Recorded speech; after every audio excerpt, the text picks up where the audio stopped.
so every new AI output is like this micro hit of dopamine.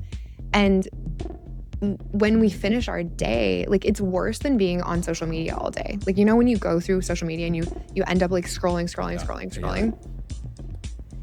AI it closes the loop faster than social media does because we get the output faster. So we want more. We want more and more and more. And so that's what's really happening is that at the end of your 6 hours of producing, you feel like you've essentially run a marathon. And it's because your nervous system was firing the entire time you were using it. AI isn't just changing dentistry, it's completely redefining it. Tune into Bite-Sized Podcast, the Dental AI and Tech Podcast, and stay ahead of the curve. A complaint that a lot of dental practice owners and teams have mentioned about after implementing AI is that it definitely frees up time, but that time isn't spent, relaxing. That time just allows them to do more tasks faster. And that might be the most dangerous outcome of all from the implementation of AI.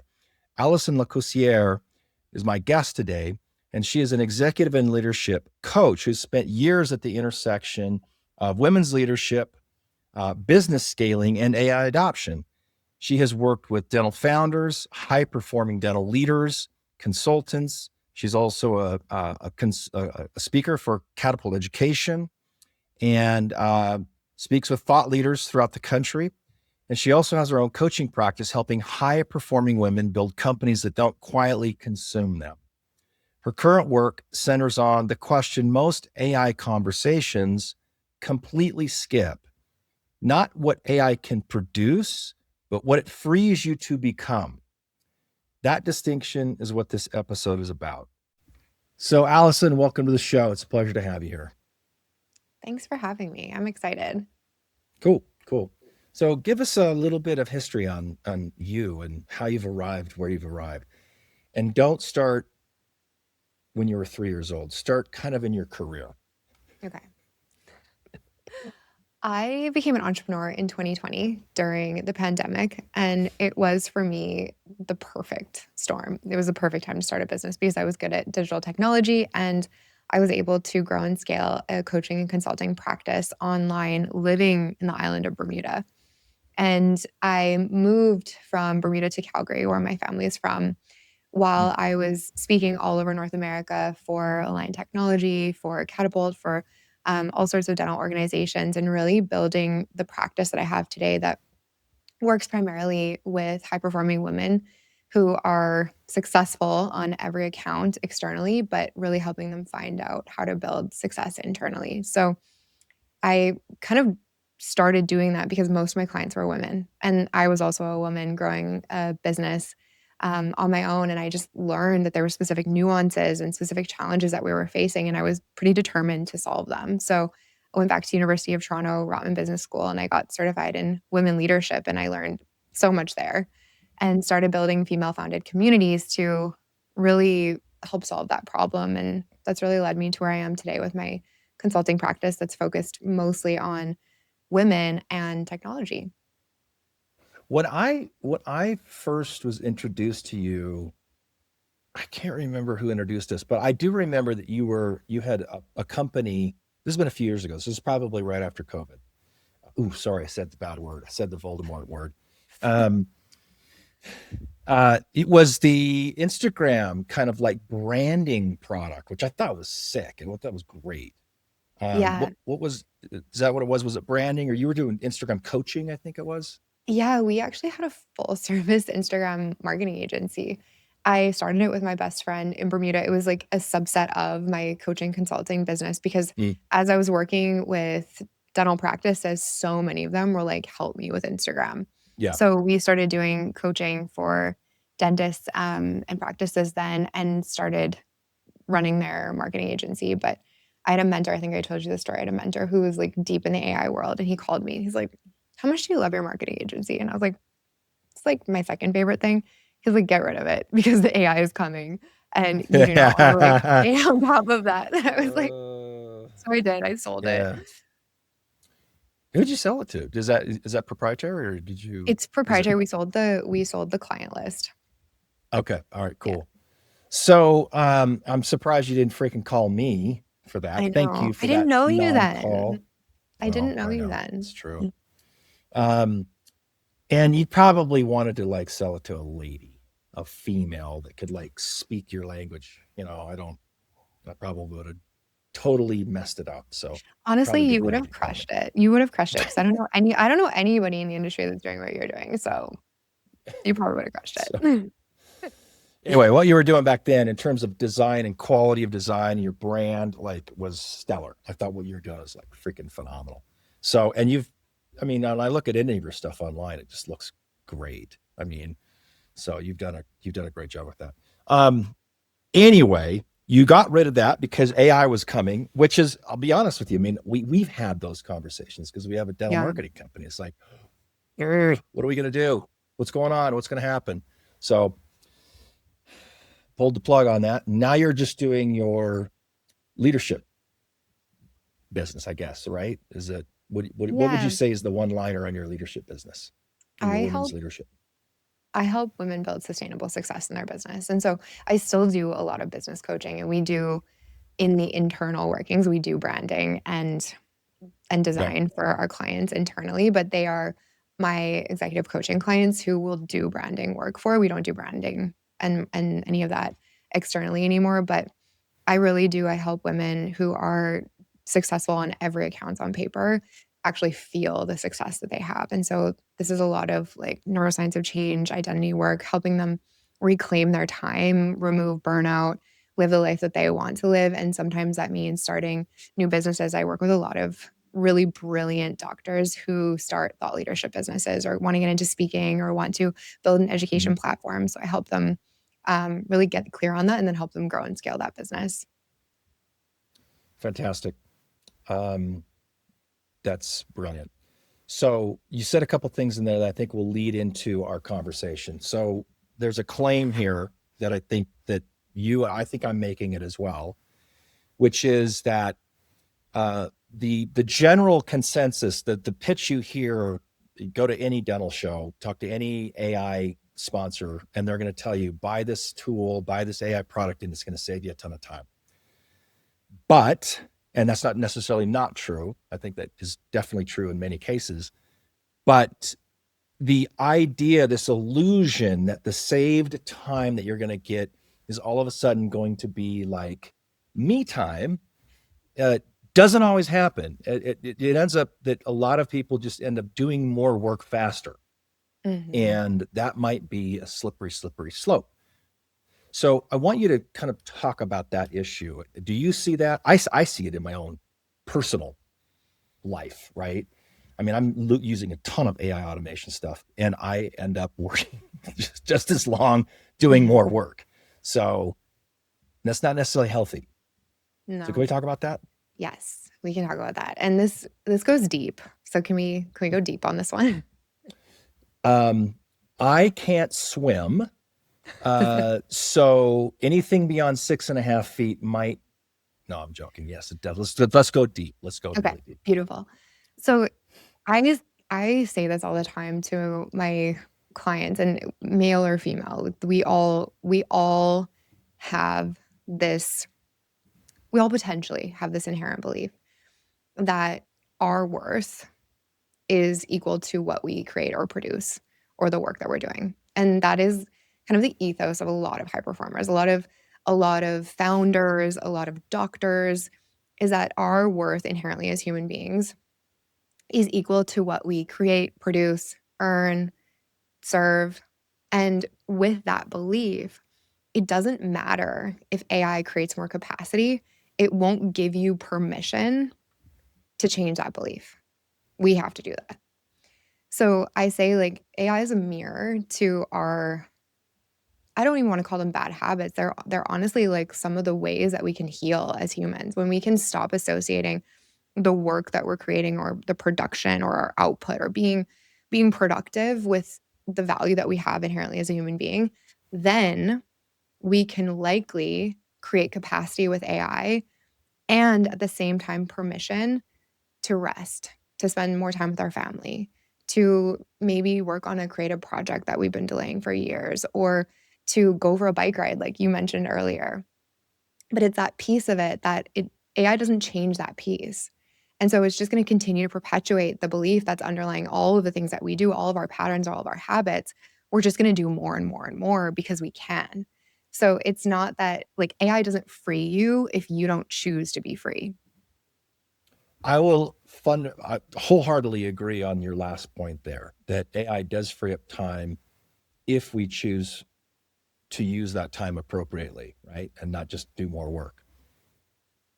The sneaky part of this is that, I mean, we're delving into psychology basically with this, right? I mean, this is like neuroscience and psychology, but the sneaky problem with that is that, I mean, I could just talk about my own experience, which is that the more that I use AI, the more that my being starts to slip into a mode of operations or a modus operandi that is very fast paced. It's very difficult to pull yourself out of it.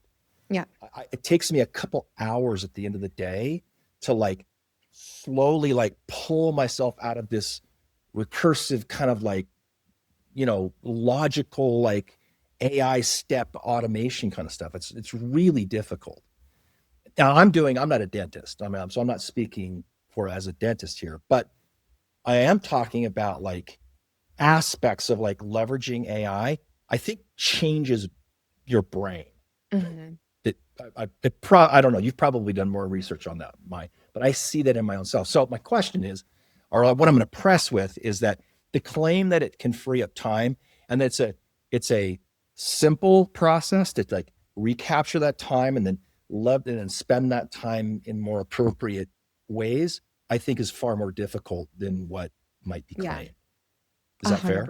100%. And my little brother is a neuroscientist. And so we've done some lessons and training on this and actually like finding out what's happening to your brain with AI. And so when we look at the science behind even just prompting and using ChatGPT, our dopamine fires on the anticipation and the novelty, not necessarily the completion of something. So even when we do complete something, we don't get the same dopamine as like the anticipation, the novelty of something new. And so every new AI output is like this micro hit of dopamine. And when we finish our day, like it's worse than being on social media all day. Like, you know, when you go through social media and you end up like scrolling. AI it closes the loop faster than social media does because we get the output faster. So we want more. We want more and more and more. And so that's what's really happening is that at the end of your 6 hours of producing, you feel like you've essentially run a marathon. And it's because your nervous system was firing the entire time you were using it. And I'm talking to some of the AI leaders in Microsoft or IBM, and they're actually starting to feel sick from it. And they're feeling like unwell. They're gaining weight. They're, feeling really, really highly stressed. And I think everyone's talking about this like AI anxiety. Like there's never enough knowledge that we can have for it. And we always feel like we're running behind. And so, it's a nice thing to say that AI can bring you more time back. And it can, but there's so many other things that are going on behind the scenes as a human that I think is even more worthwhile talking about. Yeah, I have the perfect analogy. Well, not an analogy, it's an example. So you used Midjourney at one point, right? No, I didn't actually. Did you ever use Midjourney? You know what it is? Midjourney is like an image creation tool, an AI image creation tool. It was not now, it's not like the leading model now, but it was early on, like 3 years ago, as soon as ChatGPT launched, Midjourney popped up within like a few weeks and was one of the earliest models to start creating imagery and whatnot. And it was so freaking cool. You would go on there and you just put a prompt in and you'd create an image and you'd be like, holy cow, it just made an image out of nothing, right? And so I set up an account and I have almost 30,000 images that I've created. Like for the first 6 months of like Midjourney thing, this sounds so stupid. Saturdays and Friday evenings, usually when you're like going out to dinner or hanging with family and friends, I am in here pulling slot machine, like image creation, going, holy cow, I just met a dentist that rides a unicorn. okay, let's try I a feel like I've different way. seen some of those images. I think I remember the early days of me being in those images. I'm like, wait a second. That's the Red Unicorn. That was familiar to me. Yeah. I did hundreds of dentists writing unicorns because I thought it was so funny and so interesting. And then I'd show it to people like, and I'm like, I just made an image with a unicorn dentist. Like, what? How can that not be cool? So, all right. Anyway, but it was a dopamine hit. Yeah. It was like this slot machine. I think they called it a slot machine kind of like behavior. It's like, what am I going to get now? What am I going to get now? So anyway, that speaks to your point of like the dopamine hit. Like that was a very, very clear example of how that happened. Yeah. I got sucked into it. Yeah. Yeah. So we're dealing with that with AI, and we're also dealing with our own identities, our own beliefs around if AI can truly take back, like, let's just say AI was implemented in your practice or your life next week and you got 14 hours a week back. What are you going to do with that 14 hours a week when you identify as a high performer, you identify as a founder, a leader, a practice owner, and your baseline belief is that when you are being productive, you are being valuable. You're gonna do more work. You're not gonna like suddenly start to like crochet. You're not gonna suddenly start to meditate. Those are decisions you have to make. And I would say permission you have to give yourself. And something that I talk about with my founders all the time when I'm working with them is like helping them regulate their nervous system so that they can sit still or be off their technology or be off their phone or just be with themselves or go outside. Like it's this really interesting shift when I start to work with someone where they're on all the time. Their nervous system is shot. They're just like, I gotta go. And then slowly they come back to themselves, but it's a process. And so I think knowing what's happening is important because we can literally go online right now and download 25 new tools and spend the rest of the entire and spend week. the next week figuring them out. Yeah. But like, what is that actually giving you? Apparently a dopamine hit quite a few times, but that's about it. A lot of dopamine. Exhausting. Yeah. So what you're saying here is the solution to this is to crochet and meditate. I mean, it's to make sure that you know what's happening. When we can, this is one of the reasons why I love studying the brain and I love talking about the brain, because otherwise we are in just a subconscious loop. We're in a program. And unfortunately, the program is going to get harder and harder to exit. We do the same things. Exactly. It's like the matrix is like sucking you in kind of thing, right? Literally. And it's not even our fault. It's our physiology. It's our biology. Our bodies were never designed to interact with something like this. Like our bodies are meant to survive. They're very brilliant, but we don't know how to handle this unless we know exactly what's going on and we're aware of it. And this is why I recommend to everyone getting some kind of app blocker on your phone, cutting your technology off at a certain time, because what's happening is we're dysregulating our nervous system. We're dysregulating our hormones. We're becoming more addicted, more stressed, and then we just go into these patterns. And we got to be aware of it. Exit the matrix. This is not the direction I thought that this conversation was going to go. I did not know that we were going to go into crocheting, meditation, and turning off our phones. This sounds like I'm going to church or something. Or are you starting a religion? Is that what you're doing? Maybe I'm starting a cultural institution where we all are regulated, we are happy, we're conscious, we're not addicted to our technology anymore. And at the very same time, because you know how much I love AI, we're using AI like geniuses to do more with less time, but we're actually taking that time to live our lives. Okay, so thank you. So I've given examples of me and you. We're not dentists, right? We're not running dental practices. We kind of understand how they're run and we work with dentists. But when you talk about AI implementation at a dental practice, we're not talking about teaching these people how to use Midjourney and make 30,000 dental unicorn images. They're using technology to save time on tasks. Automation, it could be the diagnostic angle where, you've got Pearl and Overjet and that kind of stuff. There could be AI note-taking products, wristbands, phones, that kind of, that uploads your notes, that saves time in note-taking. There could be AI receptionists, which answer the calls when you can't get to them. So there's those types of applications of AI. And those aren't the conversation that we've been having about founders taking time back and regulating their anxiety and their input. That's a different conversation than like implementing AI systems into a dental practice to help it run more smoothly and free up time, not so that your teammates can take longer lunches, but so that they can do more work. Yeah. You know what I'm saying? So I want to like parse this a little bit.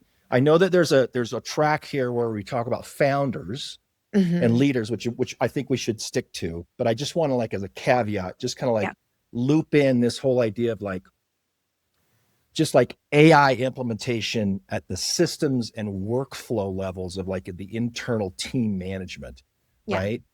Because at that level, we are talking about doing more work with less, more work with less time, basically. Yes. Correct? 100%.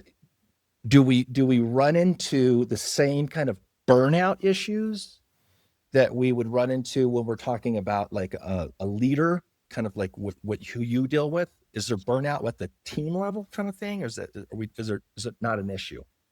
You see where I'm going with that? Yeah, I think it's a different issue when we're coming to doctors implementing AI systems in their practices.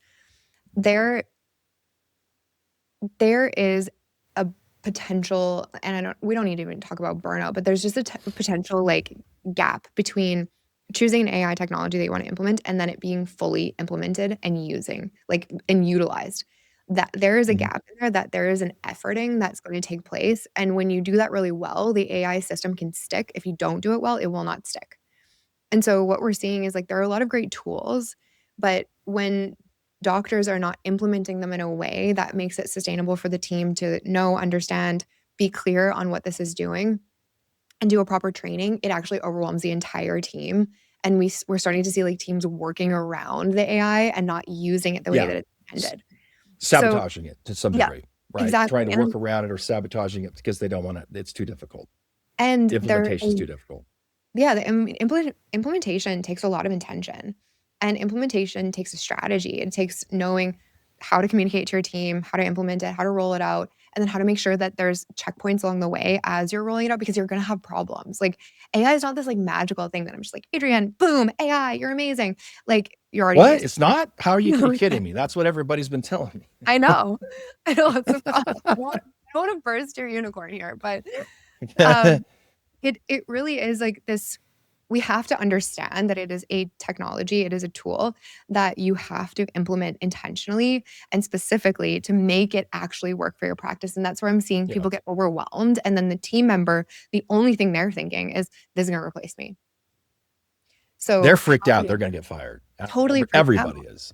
Everyone's scared. And so when we look at the brain, when people are scared, everyone goes into their amygdala. They stop making great choices. They operate out of fear. They're not thinking from their prefrontal cortex and actually making as intelligent of decisions. And so there is a potential for it to cause more stress before it gets easier, which is why it's really important when you're in the practice to like first look at what is the problem that this is solving. 2, is this technology been vetted? Do we have like good reviews on it? Has it been in dentistry for a while? And then let's create a rollout plan for the team and check in on them and explain to them why we're doing this so that everyone moves in the same pace. The anxiety result of like too much AI slot machine activity and bad implementation or lackluster implementation of AI creates the same kind of a human being stress level, right? Team members freak out. They're now living in a stressful situation where they don't know how to implement something. And if you're just making 30,000 images on Midjourney about, dentists on unicorns, you're also going to get like stressed out in terms of your anxiety. So it kind of lands you in the same place. Like too much AI can be a problem for anybody. It doesn't matter what situation. If it's not like implemented correctly or regulated. That's fair to say. Okay. I want to move on to a different topic. I want to go back to female leaders versus male leaders. Some of the things that you said that I've heard you say are that female women, because our bodies are, men and women's bodies are different, okay? Fundamentally, chemically, and a whole bunch of other stuff, they deal with stress differently.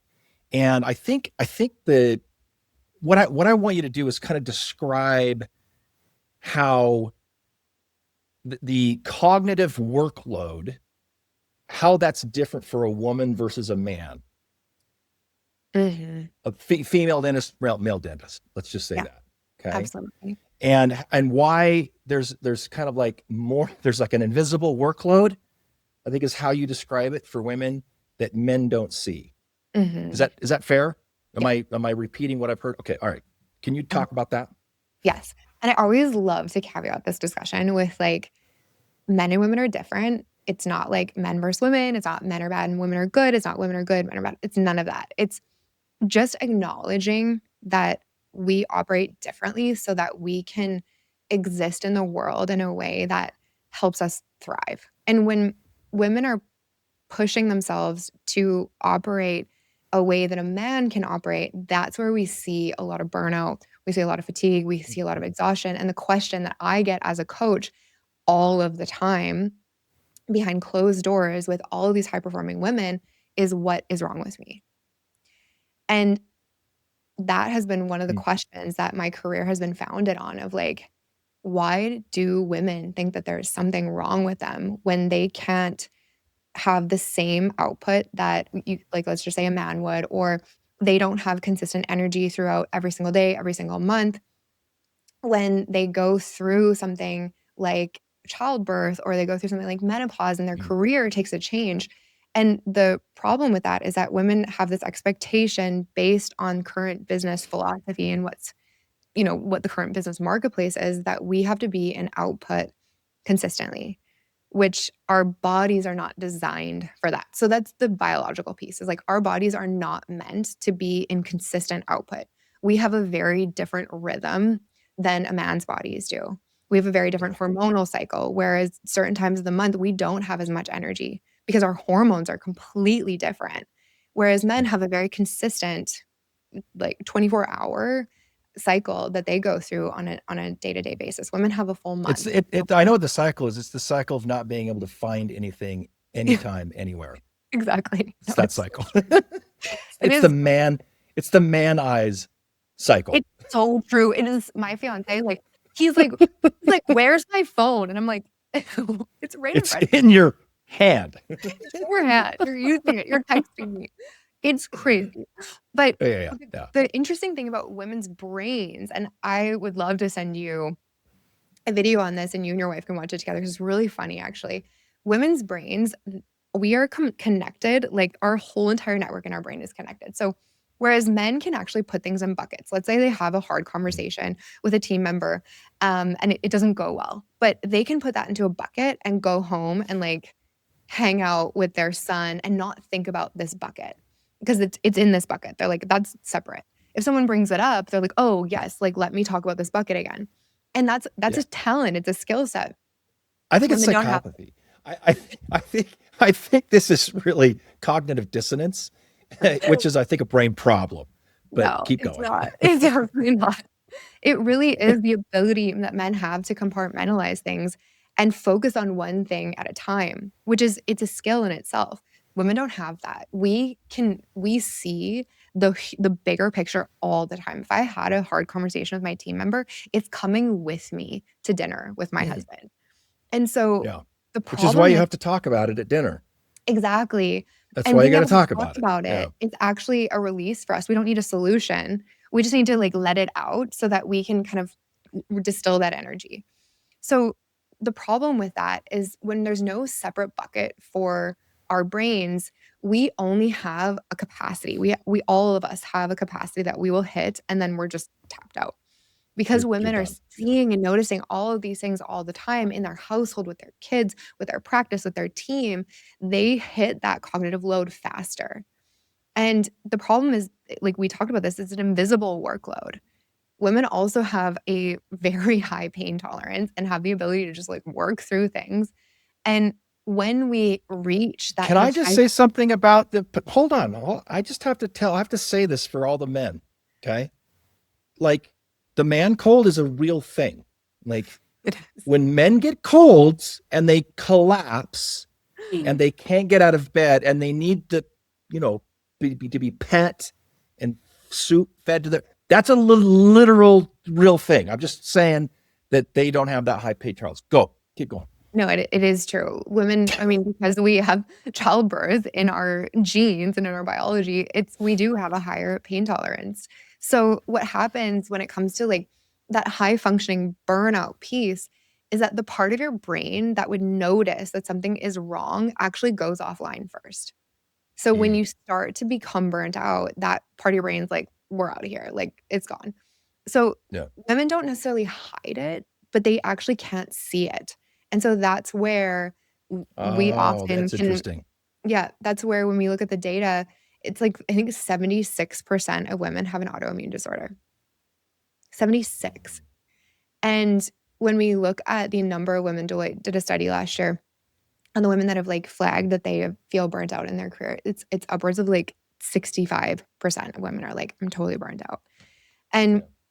it's it's because of the system of business where we try to fit business and all these other elements of being a woman into like one space and just expect that we're going to handle it like a man would.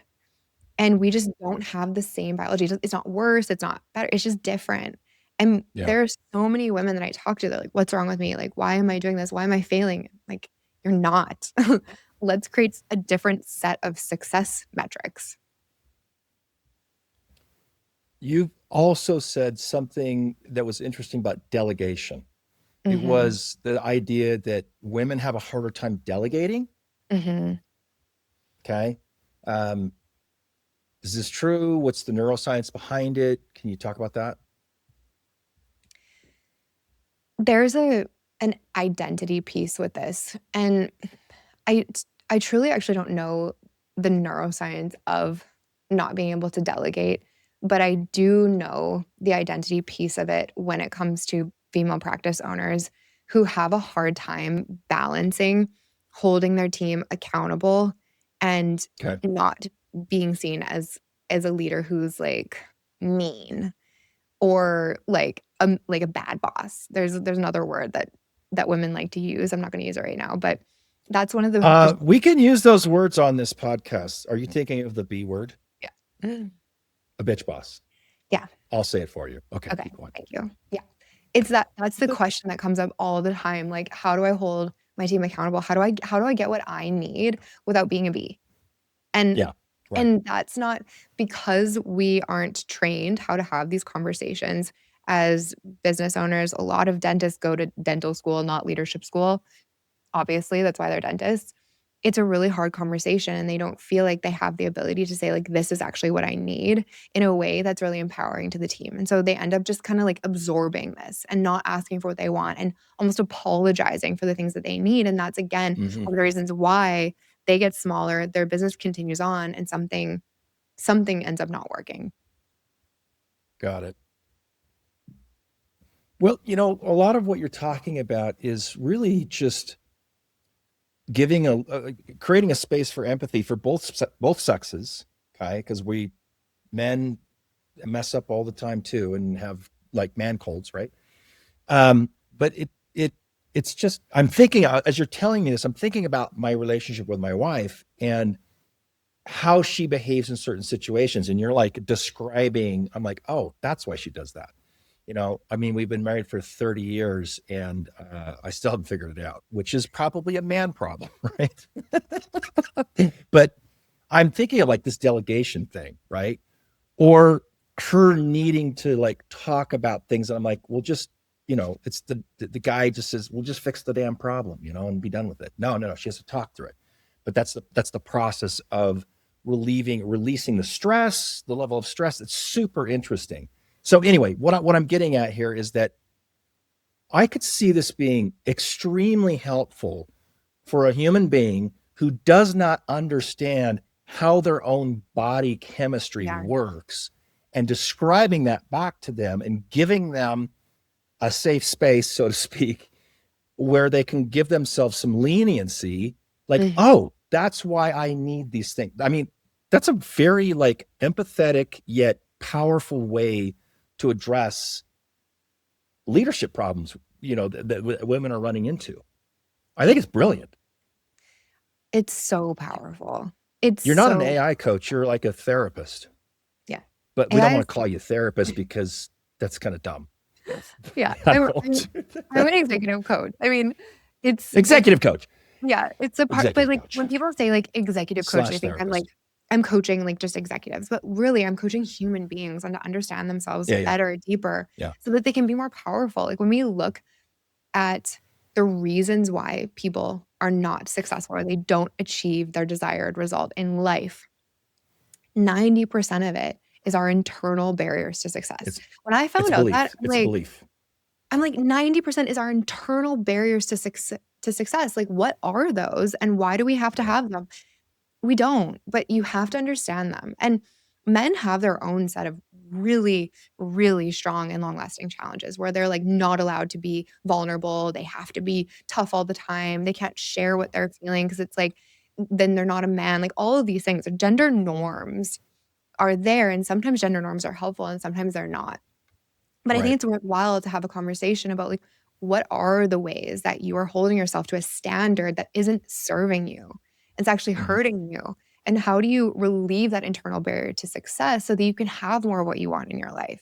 And that's really what like how this journey came to be because I recognized so many women were saying the same thing. What's wrong with me? I'm not good enough. I can't do it. I'm Yeah. failing. Meanwhile, they're Yeah. carrying the weight of the world on their shoulders and expecting themselves to operate in a business structure that was built for men. And so once they understand that and like, whoa, I am being so hard on myself and I'm expecting myself to have this standard that it doesn't even work for my biology, No. then they start No. to actually do the things that do work and honor themselves. And it's extremely powerful. And my goal as a coach is to really help women take their power back in their own like lives, their own bodies so that they can like be more of who they want to be in their life. And it's not by pushing harder and implementing more AI. It's really like understanding themselves better. Yeah. It's brilliant. A little side note to like speak to this from most personal experiences. Um, I don't know if you're familiar with internal family systems, which is a therapeutic Yeah. model. Yep. Are you familiar with that? Okay. Yeah. So I did several years of IFS therapy, and at the base of all of it, after a couple years of like quite a bit of meditation and whatnot, I got to a belief system that was core to how I saw the world, which I'd never seen before, which is I didn't believe I was good enough. It was Mhm. really fundamental to the way I saw the world. It was almost like you're always looking through a green glass, and so everything's green, right? And then all of a sudden it goes away and you're like, holy shit, I've been looking through a green glass, Yeah. right? And everybody has these kinds of experiences. I'm not unique in this at all. Everybody has that kind of experience when they really are willing to go deep and they understand a process of being able to evaluate the way that their feelings and thoughts and kind of things move up the chain to their behavior. They'll find these belief systems that are so core, and they'll go, oh, that's not right. How do I change that? Yeah. And then all of a sudden things shift and it's like, oh, I'm okay. Yeah. I'm good just the way that I am. I don't need to be something more. Yeah. So anyway, I only mention that because as you're describing this, I'm seeing a very therapeutic kind of like internal awareness process that has to happen in the individual in order Yeah. to, because belief systems are so deep in the human like experience that you don't often see them. Oh my gosh, but they're running 90% of what we're doing. And so Yeah. Yeah. that's to Yeah. your point. Like when we look at anyone that wants to achieve a greater level of success, you can start to like look at your actions and the systems and the technology, but what's actually going to move the needle is you go to your beliefs and you go to the programs that are running you subconsciously, the fear of not being enough, the fear of not being loved, Yeah. the fear that you're going to be found out because you're an imposter, all of those things. And when you can actually shift those, when you can move them, when you can choose different beliefs, that's when you see massive breakthroughs in business. That's when you see massive breakthroughs in relationships. That's when you see people creating something that no one's ever created before and scaling it. Like that's the foundation of success in any high performer. But I think the old high performance model has one been very, very masculine. It's been on like output, push, grind, like discipline, let's go, which is not longstanding for women. And two, it's been really focused on your output. But I think one of the things that the AI world is going to do, going back to the AI topic, is that it's going to take some of these like actions and tasks away from us. And then we're going to have to confront ourselves. At some point, we're going to have to confront ourselves and be like, okay, Yeah. why are you working all the time when you don't have to? Why Yeah. is this an addiction that you're constantly looking at your phone or your AI or you're constantly trying to improve? And those questions are going to change people's lives even more than what AI software do I need to work on or use or Yeah. learn? Yeah. Agreed. I want, love it. Is it okay for me to pin you down on, and you don't obviously need to mention any particular client or person, but can you give me a story that illustrates kind of this process? Pick any story, anybody you've worked with, your own personal experience, whatever. You don't have to reveal anything personal with anybody, but I'm just wanting somebody watching this to go, okay, this all sounds like totally dialed in. What's a practical example of what happens when you do something like this? It doesn't have, can you just find one kind of story or that kind of gives an example of what this kind of executive coach model that you've developed, when it's implemented, what it can do Yeah, and how it makes 100%. somebody feel? 100%. There's a couple of examples that I would love to share. So one of them is I had a client who had been trying to get pregnant for years. Like she was really working on her business and she was working on her family at the exact same time, and she had a great amount of stress. And she was seeing like all sorts of doctors, doing all sorts of things. Um, and she was in that constant like dopamine addiction, fight or flight. Like it Yeah. was day in, day out. She was really, really fatigued.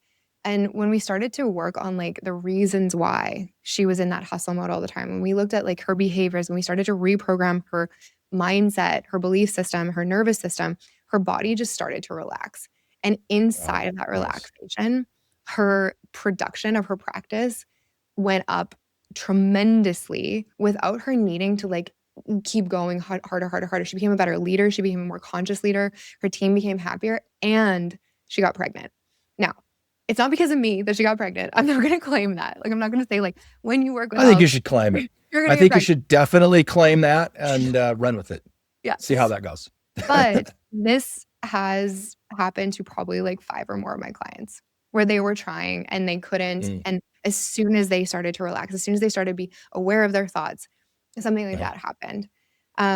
The other example that I have is a woman who, like, on all accounts was just extremely successful externally, but kind of behind closed doors, she was really struggling in an unhealthy relationship. She was struggling with a lot of like stress, like bad habits and things like that. And her business was suffering because of it. And when we started doing this work, the relationship completely changed.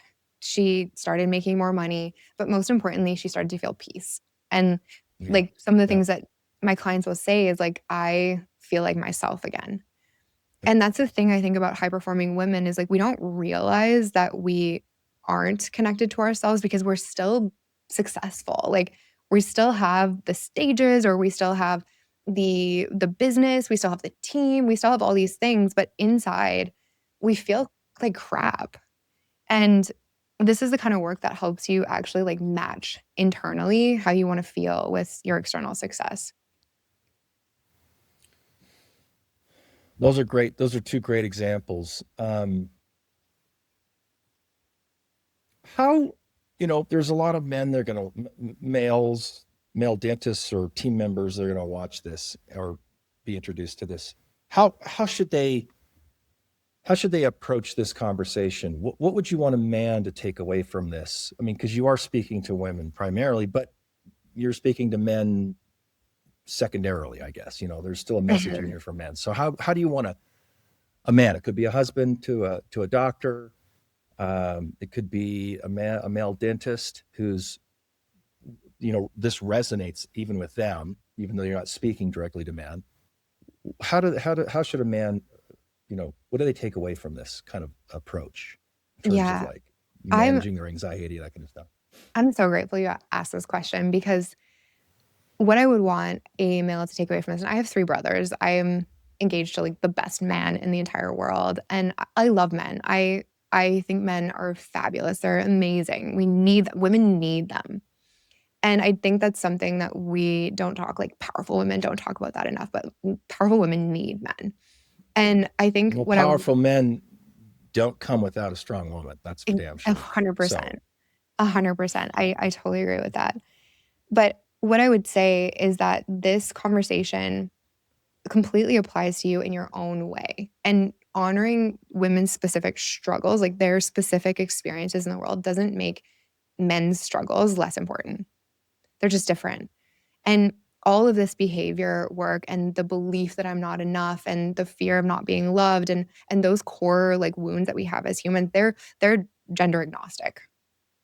They come from everyone. And so a man can benefit so greatly from doing this exact work, recognizing what beliefs are guiding their behavior, recognizing some of the things that they're addicted to when it comes to dopamine and AI, Yeah. or what identity they're holding that is causing them to create specific behavior that they want to change.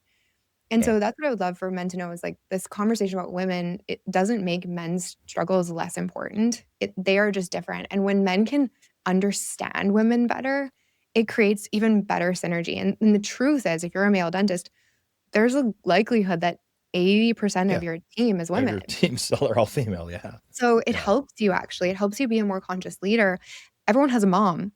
So it helps you understand, a relationship in your life. Like it's so important to understand these nuances. And I love that the global conversation is moving towards like even discussing menopause with women even greater, or how healthcare has essentially done this to women's health. I think these things are amazing. I honestly believe that everyone benefits from this conversation in really big ways. And I've been on stage and I've had conversations like this, and I've had men come to me and they've thanked me because they said, look, I never thought about it this way.